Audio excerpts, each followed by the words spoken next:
नमस्कार। खबर प्रधान देख रहे सभी दर्शकों का बहुत बहुत स्वागत है और मैं हूं आपके साथ संगीता श्रीवास्तव। देखिए, एक तरफ जहां देश में एआई समिट 2026 का आयोजन बड़े स्तर पर किया जा रहा है, जिसमें कई देशों के राष्ट्राध्यक्ष समेत सैकड़ों टेक कंपनियां भी शामिल हो रही हैं, लेकिन दूसरी तरफ सुप्रीम कोर्ट ने एआई को लेकर अपनी चिंता जाहिर की है। कोर्ट का तर्क है कि अदालती याचिकाएं तैयार करने में एआई का बढ़ता इस्तेमाल गहरी चिंता का विषय है। कोर्ट ने साफ शब्दों में कहा कि बिना सत्यापन के एआई टूल्स का इस्तेमाल न्याय प्रक्रिया को बुरी तरह से प्रभावित कर रहा है। ये टिप्पणी उस समय आई जब जस्टिस सूर्यकांत की अगुवाई वाली पीठ, जिसमें न्यायमूर्ति जॉयमाल्या बागची और न्यायमूर्ति बीवी राग रत्ना शामिल थी, और एक मामले की सुनवाई चल रही थी। सुनवाई के दौरान अदालत के सामने ऐसे उदाहरण आए जहां वकीलों ने एआई की मदद से तैयार याचिकाओं में ऐसे फैसलों और ऐसे उद्धरणों का हवाला दिया जो वास्तव में कभी अस्तित्व में ही नहीं थे। सीजीआई ने कहा कि कुछ वकील बिना जांच पड़ताल के एआई टूल्स का धड़ाधड़ इस्तेमाल करते चले जा रहे हैं। इससे अदालत के सामने गलत और भ्रामक जानकारी रखी जा रही है।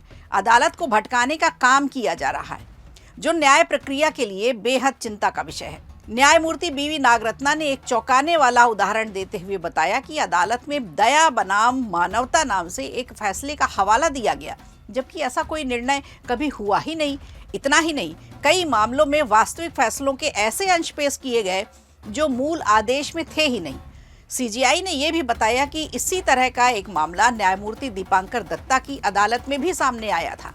वहां जिन पूर्व निर्णयों का हवाला दिया गया था वे पूरी तरह से मनगढ़ंत निकले। अदालत ने स्पष्ट किया कि इस तरह की लापरवाही गंभीर परिणाम ला सकती है। अब गौरतलब यह है कि चेतावनी ऐसे समय में आई है जब देश में एक अंतर्राष्ट्रीय एआई समिट बड़े पैमाने पर चल रही है और तकनीक को न्याय व्यवस्था में सहायक बनाने पर चर्चा हो रही है। लेकिन सुप्रीम कोर्ट ने साफ कर दिया कि तकनीक मददगार हो सकती है, पर अंतिम जिम्मेदारी इंसान की ही होगी, खासतौर पर वकीलों की।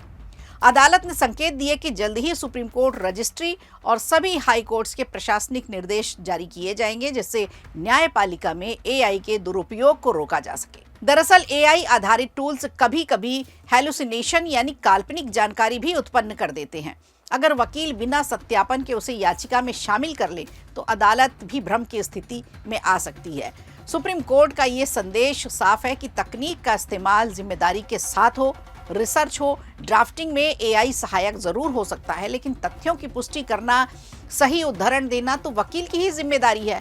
अब बड़ा सवाल ये है कि क्या आने वाले समय में न्यायपालिका एआई के उपयोग के लिए कोई स्पष्ट गाइडलाइन तय करेगी, और क्या वकीलों के लिए सत्यापन की प्रक्रिया और सख्त की जाएगी।